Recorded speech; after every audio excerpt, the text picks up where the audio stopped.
Progressive gender Nazis now insist that only men who become women can actually claim to possess vaginas. Actual women are only allowed to refer to their genitals as front holes. You know, it's time we had a movement dedicated to protecting women's rights from sexist men. We might even call it, feminism. Alas, today's feminisms are far too preoccupied with murdering babies before they are even liberated from, front holes. I'm Dr. Duke, she's Katie, and this is the Dr. Duke Show.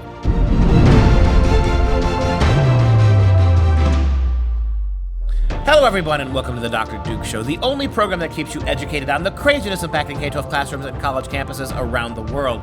Today, we are getting re-educated by the Human Rights Campaign, sitting atop their mighty perch that now, listen closely, only trans women are allowed to use the word vagina. They are allowed to possess them now and forever. Learn your lesson. And I should say before we begin this segment, if you've got kids at home, little ones that are watching that you don't want them to see this would be a good time to segue out. We'll see you in about 7 minutes for the rest of the show. So go back to this again. This is pretty staggering. Show the document, Mike. Here's the document we're talking about. It's called Safer Sex for Trans Bodies, because that's what matters, right? Safer sex for trans bodies. And because trans bodies need to be more safe when they have trans sex, we need to make sure that women can't refer to their own body parts the way they want to. Yes, this is a story that we've covered a couple different times, and when they had they had put the guide out there, kind of testing the waters, I think, and now it's what the Human Rights Campaign believes is to be their truth. So, without further ado, here's the list and how you're supposed to now refer to various body parts, whether you're a male, a female, or a trans, or whatever you claim to be. And you really do have to take a look at this. First of all, I want to say that this is not a human rights campaign. Nope. When you're telling women they're not allowed to refer to their own body parts by their terms, that they have to lie about their body parts to make trans people happy, this is not a human rights campaign. It is a trans rights campaign. But go back to the list there. The word dick, which we, according to the document, we use this word to describe external genitalia. Dicks come in all shapes and sizes and can belong to people of all genders. Yes, of course. So as you'll see with all these terms, it's kind of like they put out the term like, oh, this is what it is. But also we're going to add this little extra meaning because for hundreds and thousands of years, body parts have been what body parts have been until now. Well, and that's the funny thing, is that whenever a trans is involved, it's everything plus. Everything we want plus anything else we want. Yep. When it comes to traditionally gendered people, they keep shrinking what you're allowed to say. Go back to the image. Yes, front hole, of course. We use this word to talk about internal. How does a front hole mean internal genitals, right? Sometimes referred to as a vagina. A front hole may self-lubricate depending upon age and hormones. So vagina's gone unless you're a trans man, right? But also, don't men have front holes too? There's a hole in the front. It's every bit as internal as anything else. Yeah, apparently. You go ahead and cover strapless. Oh, thanks. We use this word to describe the genitals of trans women who have not had genital reconstruction or bottom surgery, sometimes referred to as a penis. Little hint for you. If you're strapping something on to become something else, then you're not that thing. When I strap on an elephant's trunk on my face, that doesn't make me an elephant. When I strap on, be careful. And then finally, Does vagina. Does it make you Dumbo? Vagina. We use this word to talk about the genitals of trans women who have had bottom surgery. In other words, trans women who had the chopodicophomy procedure, right? Yeah, there might be a hyphen as opposed to the addictomy. Addictomy. Right? This is what it's come to, where you are not, trans people literally are magic pixies. If you're a trans person, you are whatever you say you are. You're like Doug Henning of trans people. It's magical. It's an illusion, right? Look at me. Whoosh. I have a strapless. Whoosh. I now have a front hold. Woof. I now have a penis. Literally, to be trans in this new world is to be a fabulous creature like a unicorn, farting pixie dust, right? That's what you become, because you are anything and everything you want. But if you're just a boring old woman, you just got nothing but a big gaping hole. That's all you are, right? It's a front hole. A front hole, right? Big gaping front hole. And strapping, man. Just, you're nothing until you've strapped something to you. So be strapped more. Bring the kids back. We're done.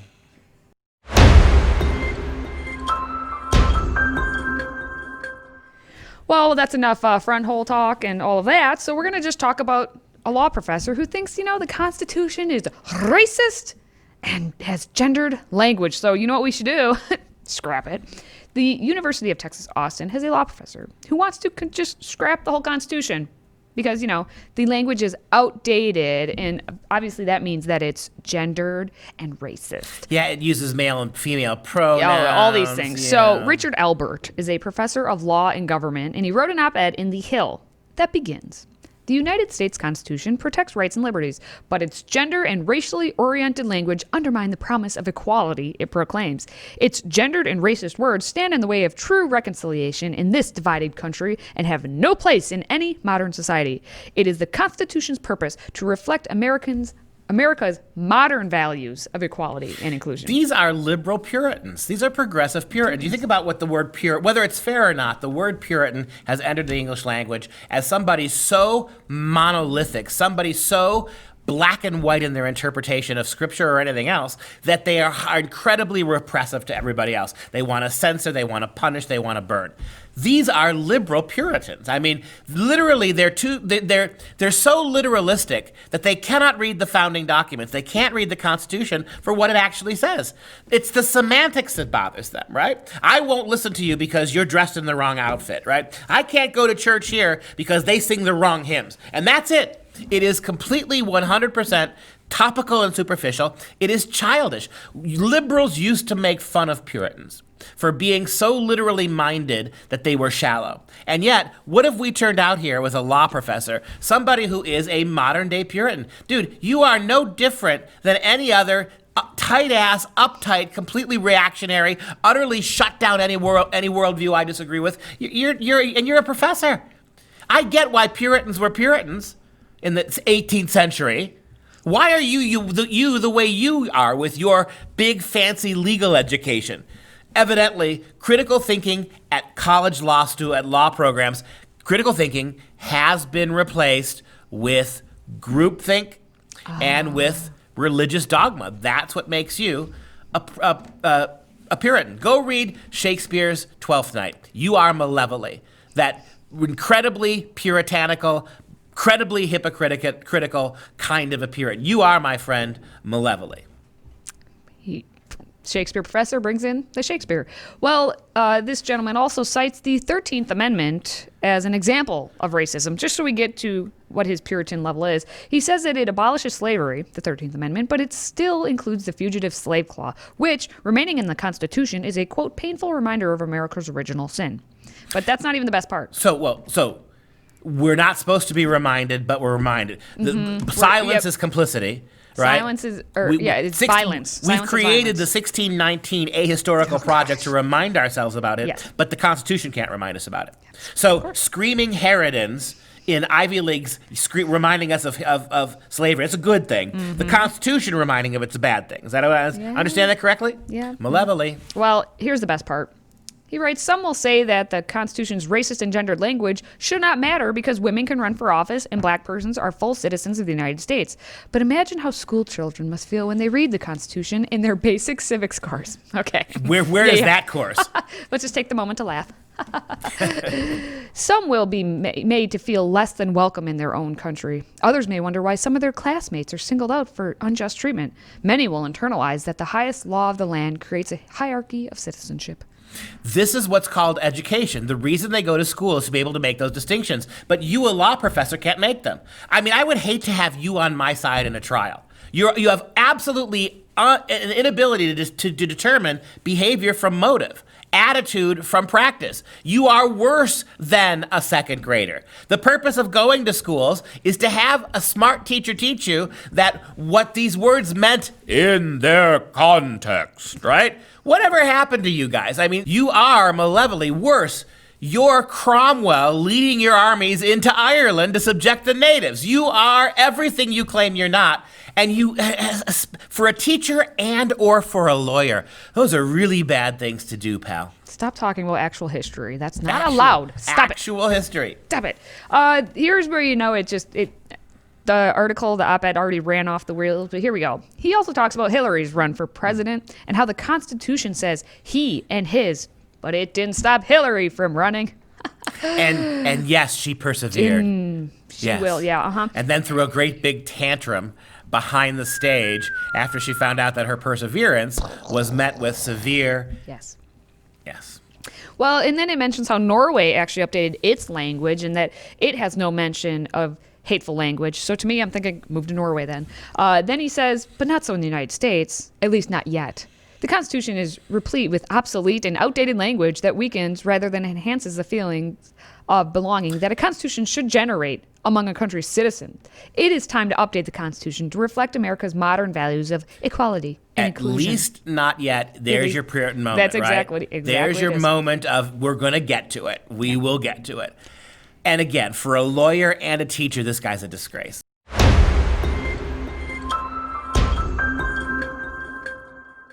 Now, Dr. Duke, I know your favorite subject is not math. It's pretty much your least favorite subject. But I have a bit of a math problem for you, and we have a math problem in more ways than one. Now, here we go. 2 plus 2 equals, yes, one hand minus a thumb, or 4. But Brittany Marshall, who is actually studying to get a PhD at Rutgers in the School of Education, so a teacher. She's not even a math teacher. She's an education. Oh, God. In the School of Education. She claims to be a teacher, a scholar, a social justice change agent. Well, she took to Twitter to say that, nope, the idea of 2 plus 2 equaling 4 is cultural. And because of Western imperialism, colonization, we think of it as the only way of knowing. Excuse me, enlighten me, education PhD. Tell me another way to consider it. Well, she's learning it. She doesn't have her PhD, so she's going to learn. I'm waiting. Teach us. Teach us how 2 plus 2 is anything but 4. See, here's your problem. You condemn colonialism and imperialism, but it's the only thing you have to educate yourself and your kids. The empirical method, the rise of the scientific method, logic, reason. These aren't exclusively Western values, but it was the West, far before anybody else, who really codified those in ways that allow a watered-down Puritan like you, because you're just as puritanical as the left person. The lawyer who wants to get rid of the gendered language of the Constitution, he just wants to watch it burn. Well, look what you're doing.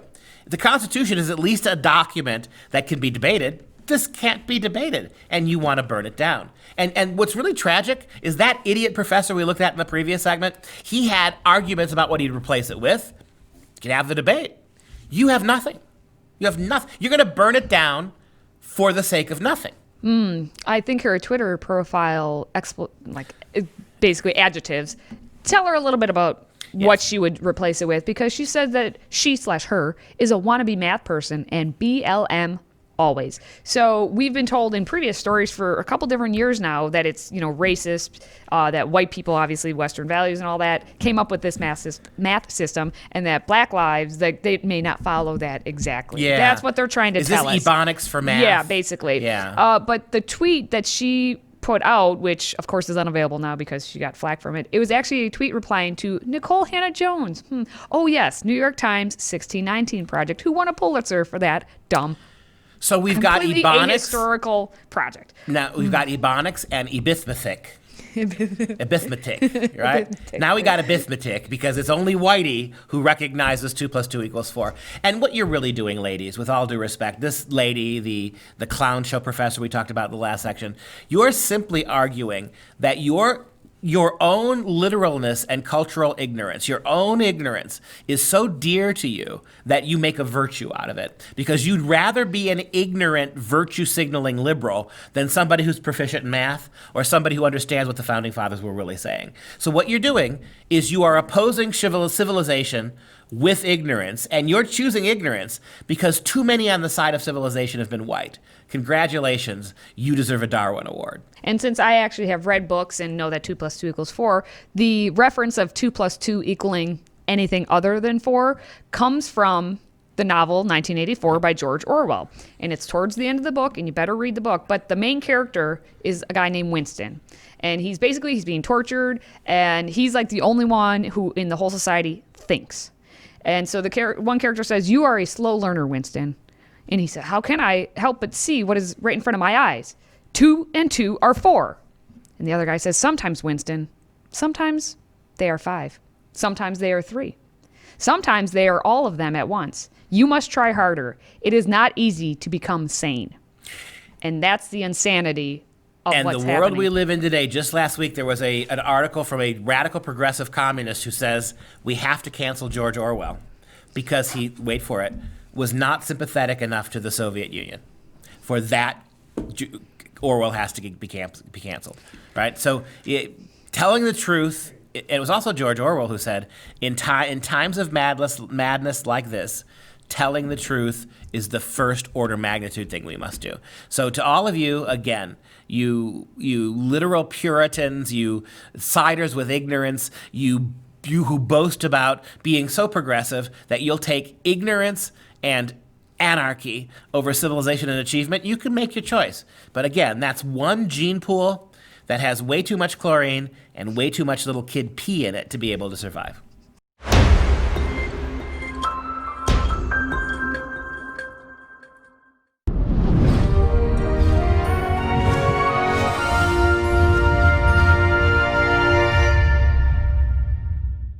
Let's get to some real education. The Pergamon altar is a monumental ancient worship structure built during the reign of King Eumenes II in the first half of the 2nd century BC on one of the terraces of the Acropolis of the ancient Greek city of Pergamon in Asia Minor. The structure is 35.64 meters wide and 33.4 meters deep. The front stairway alone is almost 20 meters wide. The base is decorated with a frieze in high relief showing the battle between the giants and the Olympian gods known as the Gigantomachy. The entire structure now resides in a German museum in Berlin.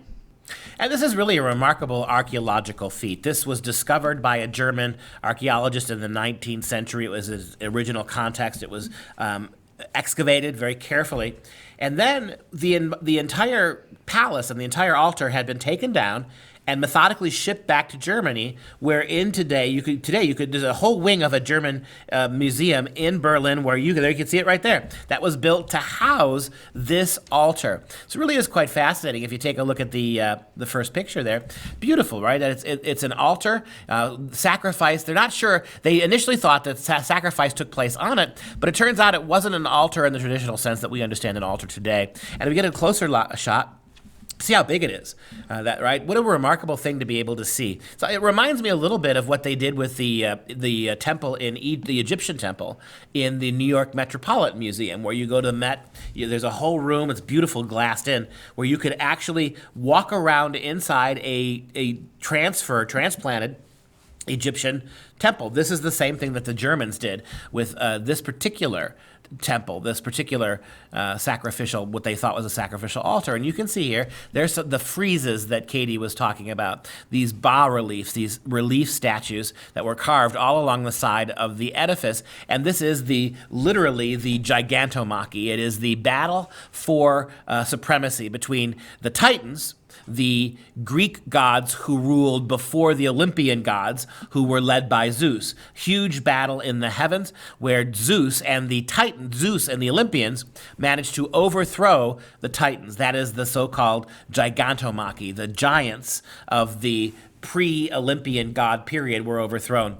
And so it's a little bit of the Mideast in Germany. And so we ask ourselves the question, when you look at that beautiful that altar, how amazing is it that we live in a world where you can see as a German citizen what it would have been like it with a building like this, or to be a citizen of New York and to be able to walk through an Egyptian culture. Is this cultural appropriation in the most obvious sense, or is this the most best kind of cultural transfer? The culture that built that wonderful facade, it's gone. But now it can be enjoyed and experienced as it would have been experienced to the people who actually did create it. And so we're back to that theme. The whole theme of the show has been civilization versus ignorance and anarchy. And don't let ignorance win. All right, as always, you can follow us on Facebook and Parler. And if you have a question for our Friday Q&A, visit freedomproject.com/askduke or send us a message on social media. As a reminder, Freedom Project Academy's live online school is enrolling new students right now, right this minute. Get on the computer. Enroll now. Due to the unprecedented number of families that have been contacting us these past 6 weeks, we've decided to just extend the enrollment one more week. So you have until July 24th. That's the cutoff to get your kids into Freedom Project Academy. So please request your free packet at freedomforschool.com. That's freedom, F-O-R, school.com. Now we're going to wrap things up with the fun fact of the day. George Orwell actually wrote 1984 in 1948. It got published in 1949. And he, as you can kind of imagine, they think just switched the 4 and the 8 to make the title of the book, because apparently some numbers he had thrown out there for the title were going to be 1980 or 1982. And he also was thinking of calling it The Last Man in Europe.